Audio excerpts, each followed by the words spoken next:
The capital stretched toward the sky like a forest of silver and glass. Ambassador Laura Kent stepped off the shuttle and felt the weight of 1,000 alien eyes upon her. The air smelled like copper and something sweet she could not name. Behind her, Sergeant Danny Cole and Private Amy followed in silence, their boots clicking against the polished stone. The welcome party was impressive. 12 warriors stood in perfect formation, each one towering over the humans by at least 2 feet. Their skin was the color of storm clouds, marked with ritual scars that told stories of battles won. Their eyes were yellow and cold, like a predator watching prey from the tall grass. Commander stepped forward. He was the largest of them, his chest covered in metal plates that displayed the symbols of his many victories. He looked down at the humans the way someone might look at an insect that had wandered into their home. "So these are the humans," he said. His voice was deep and carried a tone of amusement. "The galaxy speaks of your kind with curiosity. I confess, I expected something more." Laura smiled politely. She had dealt with difficult species before. "We are honored to be here, Commander. The Confederacy's invitation means a great deal to Earth." Made a sound that might have been a laugh. "Invitation, yes, we wish to see for ourselves what manner of creatures you are." He walked around the small human group, studying them like specimens. "No claws, no natural armor. Your teeth are flat. How do you even hunt?" "We use tools," Laura replied calmly, "and our minds." "Tools can be taken, minds can be broken," stopped in front of Danny. The sergeant stood perfectly still, his face empty of expression. "And this one, a warrior." "Sergeant Danny Cole," Laura introduced. "He leads my security detail." Leaned close to Danny's face. The alien's breath was hot and smelled like meat. "You do not look like a warrior. You look like something my children would keep as a pet." Danny said nothing. His eyes met without fear but also without challenge. He simply waited. "He does not speak," asked, turning back to Laura. "Only when he has something worth saying." The commander laughed openly this time. "I think I will enjoy this visit. Come, the High Elder awaits." The council chamber was a massive hall carved from a single piece of dark stone. Torches burned along the walls, casting dancing shadows across ancient murals that depicted conquest across the stars. At the far end, on a throne made from the bones of defeated enemies, sat High Elder. Was old by standards. His scars had faded to pale lines, and his eyes held the patience of someone who had seen empires rise and fall. He watched the humans approach with genuine interest. "Ambassador Kent," he said, his voice softer than but somehow more commanding. "Welcome to, please sit, we have much to discuss." The discussions lasted for hours. Trade agreements, border definitions, cultural exchange. Through it all, the council members watched the humans with barely hidden contempt. They whispered to each other in their own language, not knowing that the translation devices picked up every word. "Weak soft, easy prey." During a break in the talks, turned to Laura with a question that seemed to genuinely puzzle him. "Tell me about human warfare," he said. "We have heard strange rumors, things that make no sense to us." Laura considered her words carefully. "What would you like to know? Is it true that you have rules for how to fight, that you limit your own warriors?" "Yes, we call them rules of engagement.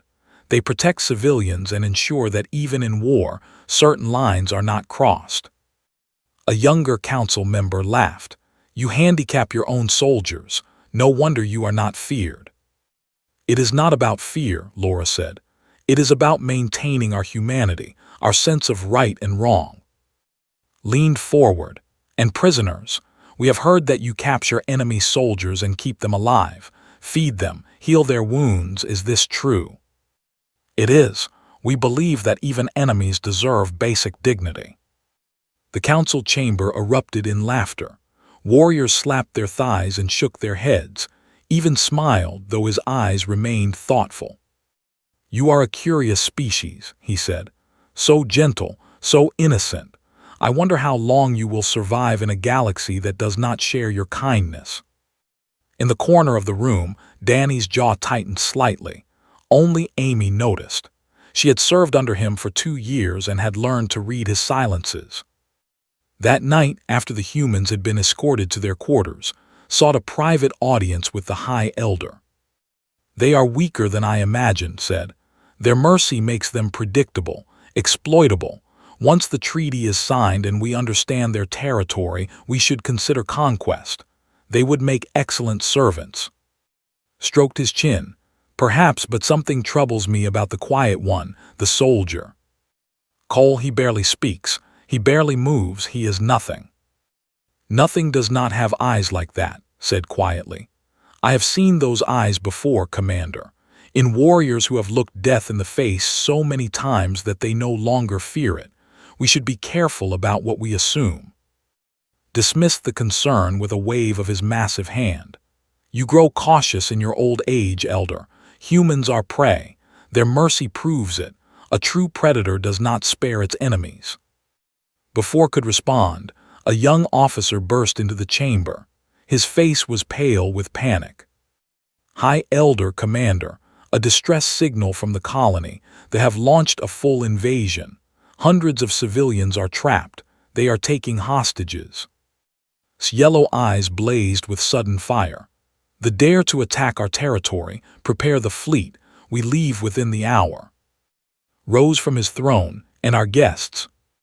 They will see how real warriors handle such matters. Perhaps they will learn something about strength."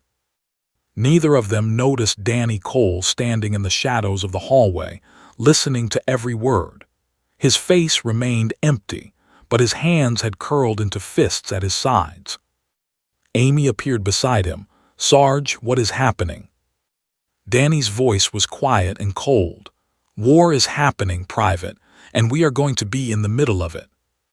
He turned and walked back toward their quarters, leaving Amy to wonder what storm was gathering behind his calm exterior. The warship cut through space like a blade through water. Inside, warriors prepared for battle with prayers to their gods and promises of violence. The ship hummed with barely contained fury. In the command center, Commander studied the tactical display. The colony appeared as a flickering dot surrounded by enemy markers, red lights everywhere. They had struck hard and fast, overwhelming the colony's defenses before anyone could respond. Ambassador Laura Kent stood at the edge of the room, watching. Behind her, Danny and Amy waited in silence. "The situation is worse than we thought," growled. "They have taken over 400 civilians hostage. They are using them as shields." "Then we must be careful," Laura said. "A direct assault could kill the hostages." Turned to her with something like pity in his yellow eyes. "The hostages are already dead, Ambassador. They simply do not know it yet. War requires sacrifice. We will destroy thee and accept the losses. Those are your people down there, children, families. They will die with honor," returned his attention to the display. "Our fleet will begin bombardment in 6 hours. Any who survives will face our ground forces." Laura's face went pale. "You cannot be serious. There must be another way." "There is no other way. This is how war is fought." For the first time since leaving Earth, Danny Cole spoke up. His voice was calm, almost gentle, but it carried across the room like a stone dropping into still water. "Tell me about the..." Stared at him as if a piece of furniture had suddenly started talking. "What?" "Their tactics, their numbers, their weapons, their command structure. I want to know everything." The commander laughed. "Why, do you plan to write a report for your superiors?" "I plan to rescue your hostages." Silence fell over the command center. Officers exchanged glances. Some smiled with mockery, others looked confused. Approached Danny slowly, towering over the human soldier. "You, a single human, against 300 warriors." "Not alone. I will need a small team, 4 people. We go in quiet before your assault. We extract the hostages, then you can bomb whatever is left." "Impossible. They will detect any landing party." Danny shook his head. Not if we use the maintenance tunnels beneath the colony. Your construction records show they connect to the central plaza where the hostages are being held. We go underground. We stay invisible. Opened his mouth to refuse, but High Elder's voice came through the communication system. The old leader had been listening from his private chamber. Let him try, Commander. Elder, this is madness. We cannot risk the mission on human foolishness. I am curious, said. I wish to see what these innocent creatures do when faced with true danger.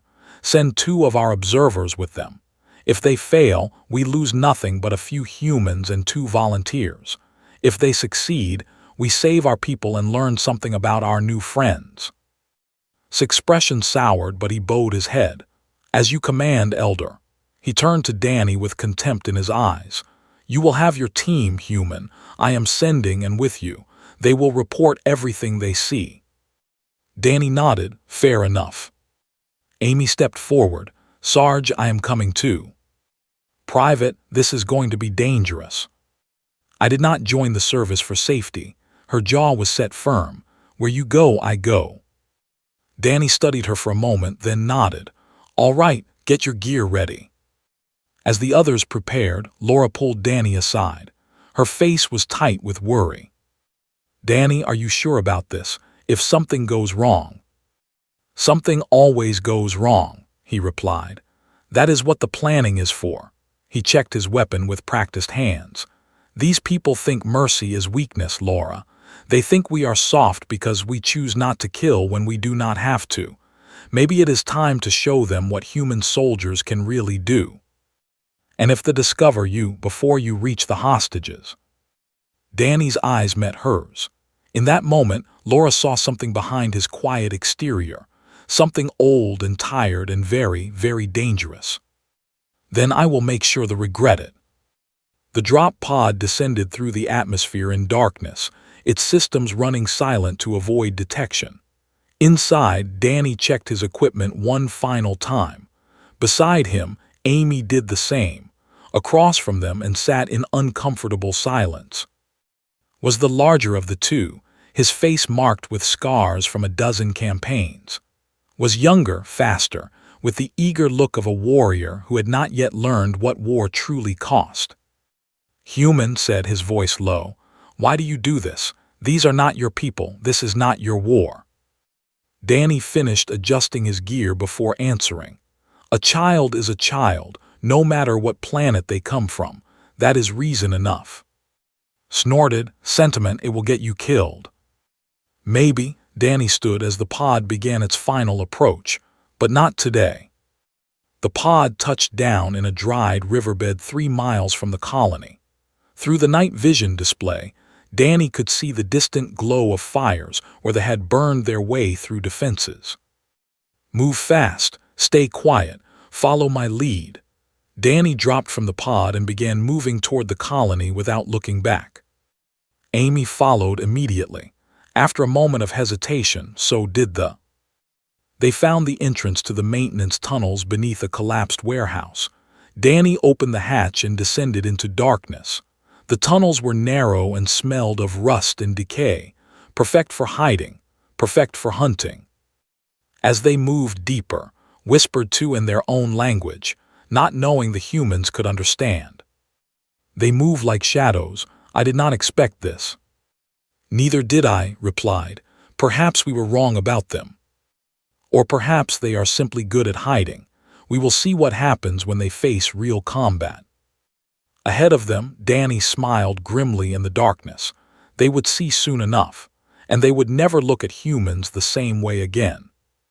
The tunnel opened into a service chamber directly beneath the central plaza. Above them, through the metal grating, they could hear the cries of hostages and the harsh commands of soldiers. Danny held up his fist. Everyone stopped. He studied the scene above. 40, over 400 hostages. Among them, a young girl was trying to comfort the smaller children despite her own terror. Her parents lay dead nearby, but she held the little ones close and told them everything would be okay. Danny's jaw tightened. New plan, he whispered. Amy creates a distraction on the east side, and you guide the hostages toward the extraction point. I will handle the guards. Stared at him, you alone against 40. Danny did not answer. He simply checked his weapons, chambered a round, and moved toward the ladder that led up to the plaza. Above them, they had no idea that death was climbing toward them in the dark. The plaza was chaos waiting to happen. Soldiers patrolled between rows of terrified hostages, their weapons ready, their eyes scanning for any sign of rescue. They were confident. They were prepared. They had no idea what was coming. Danny moved through the shadows like smoke. They had called humans weak, soft, prey animals without claws or fangs. They had never seen a human hunt. Amy reached her position on the east side of the plaza. She looked back toward where Danny had disappeared into the darkness and felt a chill run down her spine. She had served with the sergeant for 2 years, but she had never truly seen him work. Tonight, she would understand why older soldiers spoke his name with quiet respect.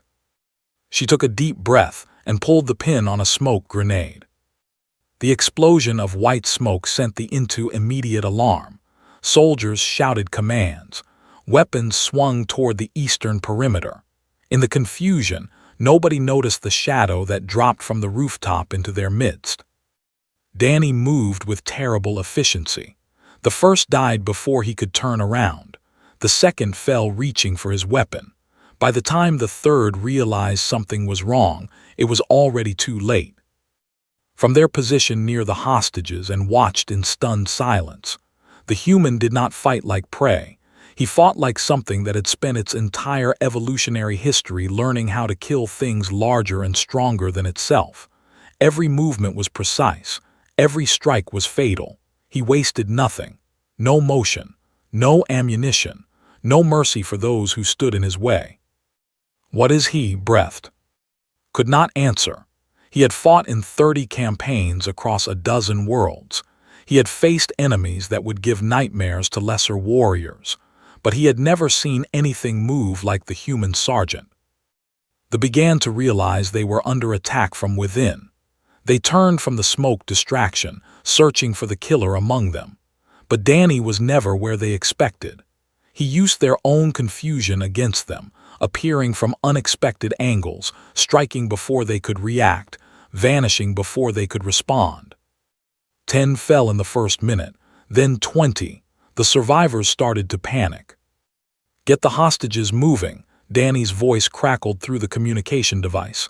Now. Shook himself out of his shock and grabbed the nearest hostages. This way, quickly, stay low. The civilians needed no encouragement. They had seen the human cut through their captors like a scythe through grain. They followed and toward the extraction tunnel with desperate hope in their eyes. Among them was the young girl. She carried a smaller child on her back and held the hand of another. Her eyes were red from crying, but her face was set with determination. She had seen her parents die. She would not let the little ones suffer the same fate. The fighting continued behind them. Gunfire echoed across the plaza. Voices shouted in confusion and fear. Then something unexpected happened. 3 soldiers found themselves cornered. Their weapons were empty. Their comrades lay dead around them.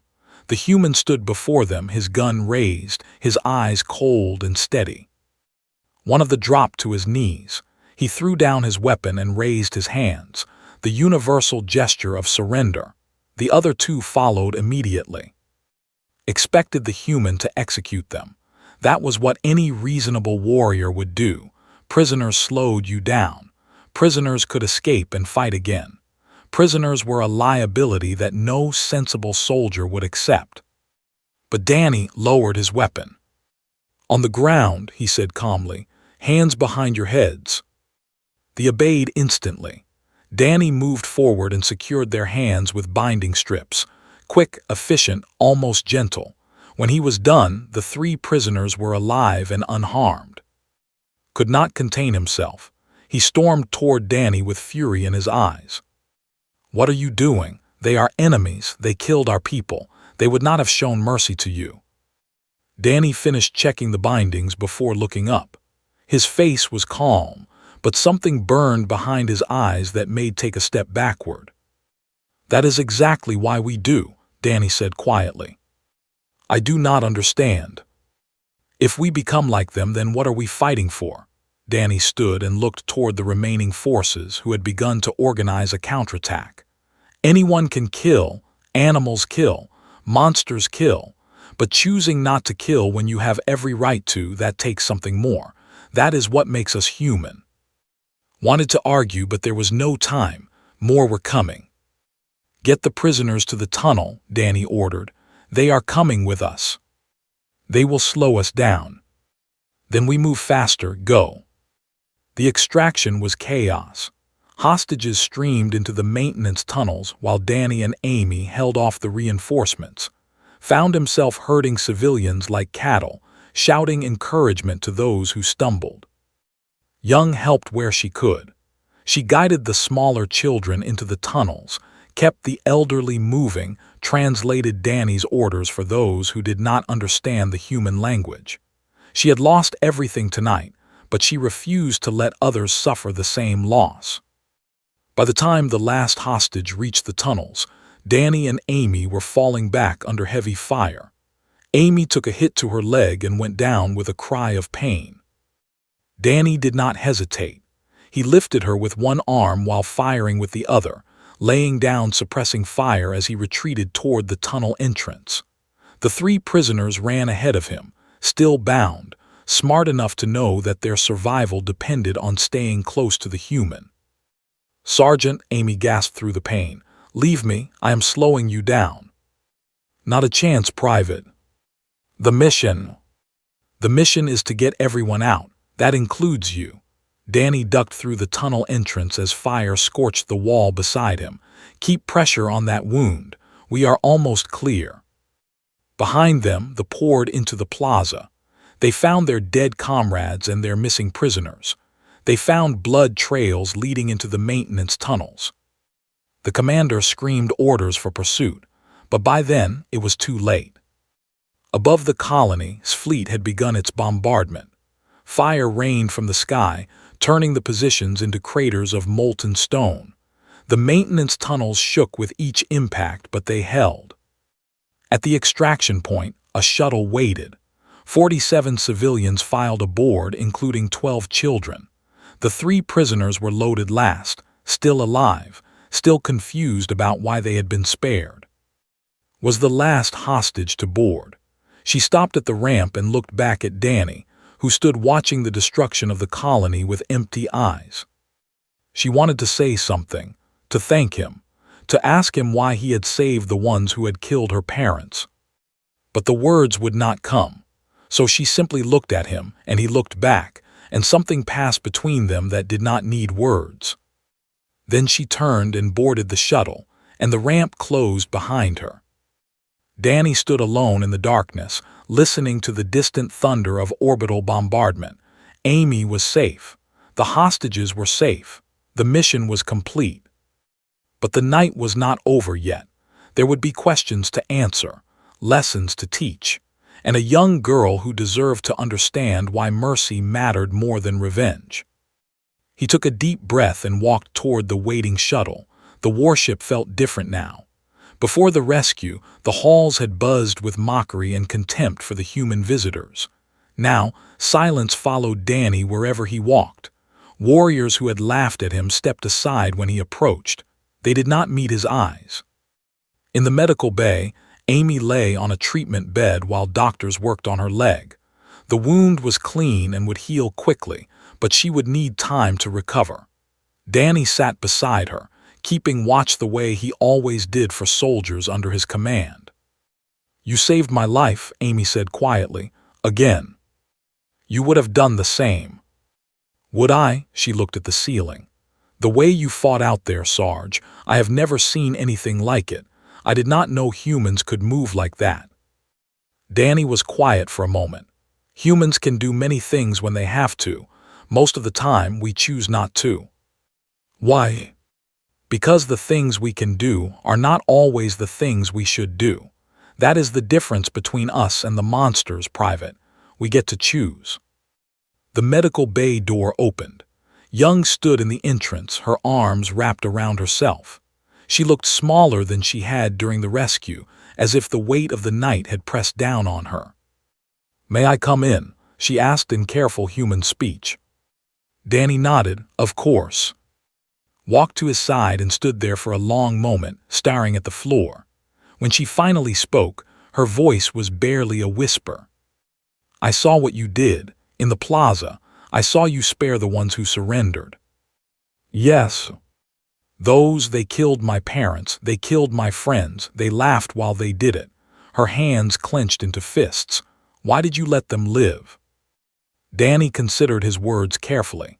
This was not a question with an easy answer, and the child deserved the truth. "Sit with me," he said gently. Hesitated, then sat on the edge of a nearby chair. Her yellow eyes, so much like the warriors who had mocked humanity, were filled with pain and confusion. "I am going to tell you something that took me a long time to learn," Danny began. "When I was young, I thought mercy was simple. You show mercy because it is the right thing to do, because the rules say so, because that is what good people do. Is that not true?" "It is true, but it is not complete." Danny leaned forward, his elbows on his knees. "The deeper truth is that mercy is not about what the enemy deserves. It is about what kind of person you choose to be." His brow furrowed. "I do not understand." "The who killed your parents made their choice. They chose cruelty. They chose violence. They chose to become monsters." Danny's voice was steady, but there was old pain behind it. "When I had those 3 soldiers at my mercy, I also had a choice. I could have killed them. I had every right to. They would have done the same to me." "Then why did you not?" "Because I am not them, and I refuse to become them." Danny met her eyes. "If I had killed those prisoners, they would not have cared. They expect violence. They understand revenge. But I showed them something they did not expect. I showed them that humans can choose to be better than our anger, better than our pain." Was silent for a long time. When she spoke again, her voice was thick with emotion. "It hurts, knowing they live while my parents are dead. It hurts so much." "I know." Danny reached out and placed his hand gently on her shoulder. "Mercy is not supposed to be easy. If it were easy, everyone would do it. The reason it matters is because it is hard. Because choosing kindness when you have every reason to choose cruelty takes more strength than any weapon." A tear rolled down his cheek. "I do not know if I can do that. I do not know if I am strong enough." "You carried children on your back while your world was falling apart. You comforted the little ones when you were terrified yourself. You are stronger than you know." Danny squeezed her shoulder gently. "And you do not have to forgive anyone today. Mercy is not about feeling good. It is about refusing to let the darkness win." The door opened again. Commander stood in the entrance, his massive frame filling the doorway. His expression was unreadable. "The High Elder wishes to see the prisoners before we release them," he said. "I thought you might want to be there, human." Danny stood. "I will be there." Did not move. He stared at Danny for a long moment, then spoke in a voice that sounded almost uncertain. "I watched the recordings from its armor. I saw everything you did." He paused. "I have fought in more battles than you have years of life. I have killed more enemies than I can count. But I have never seen a warrior spare defeated foes in the middle of combat. There is a first time for everything." "Why?" The question burst out of like it had been building pressure inside him. "What possible advantage does mercy provide? Those prisoners will share intelligence about your tactics. They will tell others that humans are weak. They will use your kindness against you." Danny shook his head slowly.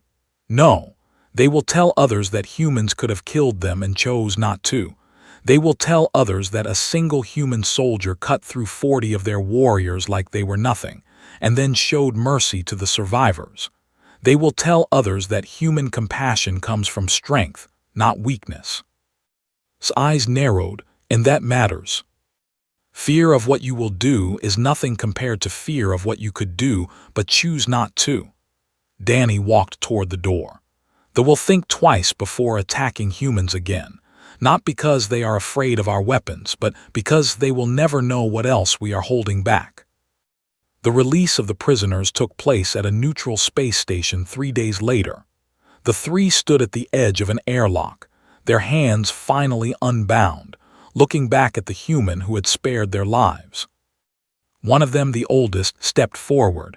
His voice was rough with emotion. "I do not understand you," he said to Danny. "You could have killed us, you should have killed us. By our laws, you had every right." "I know. Why did you not?" Danny looked at him for a long moment. "Because next time, when your leaders want to attack human colonies, I want you to remember this moment. I want you to tell them that humans showed mercy when they did not have to. And I want you to ask them if they really want to find out what happens when we stop." They stared at him. Something flickered in his eyes. Fear, yes, but also something else. Something that might have been respect. "I will remember," he said quietly. "I will tell them." He turned and walked into the station without looking back. His companions followed. Danny watched them go. Behind him, stood in silence, seeing humans with new eyes for the first time in his life. The innocent species, the soft ones, the prey. How terribly wrong they had been. 1 month passed. The story of the colony rescue spread through space like fire through dry grass. From there, it traveled to neighboring systems, carried by traders and diplomats and soldiers who had heard it from those who had witnessed it firsthand. The story changed depending on who told it. Some said humans were secret predators wearing gentle masks, waiting for the right moment to reveal their true nature. Others said humans were more dangerous than any warrior species because they chose when to be dangerous and when to be kind. A few claimed that human mercy was a trick, a trap designed to lower the guard of future enemies. But everyone agreed on one thing: humans were not what they had seemed. High Elder sat in his private chamber, reviewing the intelligence reports that had flooded in since the rescue. They had gone quiet along the border. Their raids had stopped completely. Word had reached him that the 3 prisoners released by Danny Cole had returned to their home world and told their story to anyone who would listen. They were afraid, not of weapons or warriors. They were afraid of humans, of what humans could do when they stopped holding back. Found this amusing and troubling in equal measure. He summoned Danny Cole for a private audience. The human arrived alone, dressed in simple civilian clothes rather than his military uniform. He looked smaller out of combat gear, less threatening, but had watched the recordings. He knew what lived behind those quiet eyes. "Sergeant Cole, thank you for coming." High Elder gestured to a chair across from his own. Danny sat without ceremony or hesitation. "I must confess something to you," began. "When you first arrived, I thought your people were naive, innocent. I believed your mercy was a weakness that would doom you in a hostile galaxy." "Many have believed that," Danny said calmly. "I was wrong," leaned forward, "but I still do not fully understand. Help me, Sergeant. Explain to me the truth of human mercy." Danny was quiet for a moment, gathering his thoughts. When he spoke, his voice was measured and thoughtful. "On Earth, we have a long history of war, thousands of years of conflict. We have done terrible things to each other, things that still haunt us." He paused. "But we also learned something important along the way. Enemies can become allies, wars can end, people can change. The who attacked your colony will never change. Some will not. The commander who led the attack, he rejected mercy. He continued fighting after his soldiers surrendered. He died in the orbital bombardment." Danny's expression did not change. "But others will. The prisoners I released will tell their children about the human who spared them. Those children will grow up knowing that there is another way, that cruelty is not the only option. Consider this: you play a long game. Mercy is not about today. It is about tomorrow. It is about building a galaxy where future generations do not have to fight the same wars we fought. Danny met the Elder's eyes. But I want to be clear about something. High Elder, human mercy should never be mistaken for human weakness. I am beginning to understand that. Mercy is strength held in reserve. It is a promise that there is always a path back from the darkness, always a chance for peace. Danny's voice grew quieter but somehow more intense. But mercy is also a warning. It is humanity saying, we could destroy you, but we are giving you a chance to choose differently. Take it. And those who do not take it. Danny did not answer immediately. The silence stretched between them, heavy with unspoken meaning. The commander did not take it, he finally said. You know what happened to him. Nodded slowly. I believe I am beginning to understand, Sergeant Cole. Your mercy is not innocence. It is a door held open. One chance. Those who walk through it find peace. Those who do not. Those who do not learn why humans are still here after thousands of years of war, while so many other species are gone. The two sat in silence for a long moment. Outside the window, ships moved through the void, carrying news of humanity to corners of the galaxy that had never heard the name of Earth. Entered the chamber without announcement. He had lost some of his swagger over the past month. The warrior who had mocked humans now moved with new caution around them. Forgive the interruption, Elder. Sergeant, you have a visitor. Stood in the doorway.